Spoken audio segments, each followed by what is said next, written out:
Headline, it reads, quote, "Censoring RFK Jr. is only making his voice louder."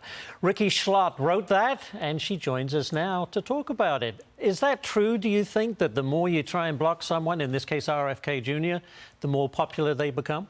Absolutely, and I think the proof is in the fact that his reposted version of that same interview with Jordan Peterson on Twitter got 4.5 million views almost instantaneously. So the story becomes the censorship itself, which is the classic Streisand effect, and I think we've seen that with the Hunter Biden laptop story. You know, the fact that Twitter censored that almost became larger than the story itself and the laptop's contents. Also, book bans, you know, those books always snap straight to the top of the charts right after. So say, don't look at this, and of course human nature makes you look at it. So why was his interview blocked? Was it to do with vaccines and his belief that they could be linked to autism? Is that the reason? Yeah, so YouTube is notoriously very opaque. They say that it's he's running afoul of their vaccine misinformation policy, which I more likely than not is that claim that he has made in the past, which you know, runs up against a lot of scientific establishment. But certainly I think more people are going to hear it now as a result of the censorship in the first place. You're right. All right, I'm going to move on to this. I want you to take a look at a new study that finds Gen Z are the most disgruntled workers. Oh dear. 55% say they're very likely to quit their jobs and get a new one within the next 12 months. That's compared to 43% of millennials, 28% of Gen Xers. Rikki, you're a Gen Zer, right? Indeed I am.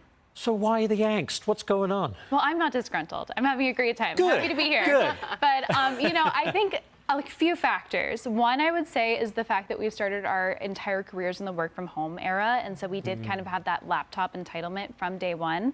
And then also, I think there's an anti-capitalist sort of anti-work culture in my generation, as well as just a general vibe where if you say that you feel crappy or you're down or you're low energy, that's true. And there's no pushing back on that whatsoever. Anti-capitalist, is that right? Absolutely. I think we're pretty warm to socialism, I would say, unfortunately, as a generation. And I think that it's almost as though like it's an imposition to ask us to work, which is a really unfortunate attitude. I mean, how can we be burned out if we literally just got started? Well, I'm glad you're not one of them, and I can tell you're not. All right, next one for you. You spoke to Asian American students about the Supreme Court's decision to end affirmative action, and they told you the odds of getting into their first college choice have now gotten a boost, right? But what else did they tell you? You know, I would say it's a little bit of a mixed picture. I think certainly there's going to be a more holistic, race-neutral analysis of applicants, but I think that there is also the incentive that schools are putting in front of kids, especially students of color, to talk about their race in their application essays. So they're not necessarily directly saying we're going to admit you for that reason, but you know that Harvard said as much. The Supreme Court still said you can talk about it in your essays and you can consider that. And so I actually spoke to some students of color who said that that's a sad thing to them, that they feel as though their personalities are being flattened and they're being pressured to talk about their race as their entire candidacy. As opposed to just their ability and the scores that they have. Their passions, and I think that that's definitely a concern going forward, and a way that this kind of discrimination against Asian Americans may still continue, kind of under the radar. Because people want to say, I'm here on my merit, not because of a quota, and that's a big thing for your own self-image.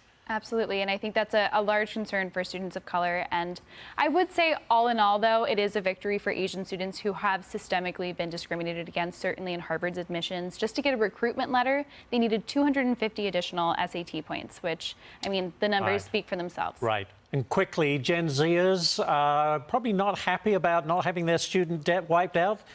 I mean, I would imagine, right? Because if you're one of those, of course, you want someone to pay for it. Although I would say Gen Z is a little different from millennials. I think it's more of a millennial issue because there are 1 million fewer college students right now than there were in the beginning of the pandemic.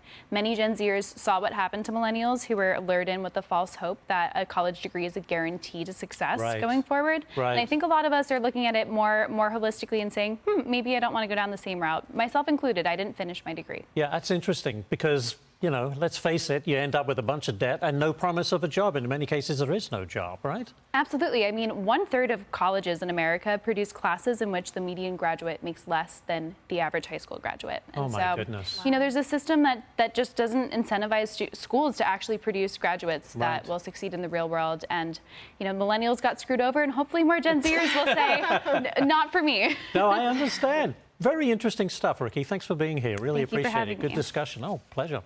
Now.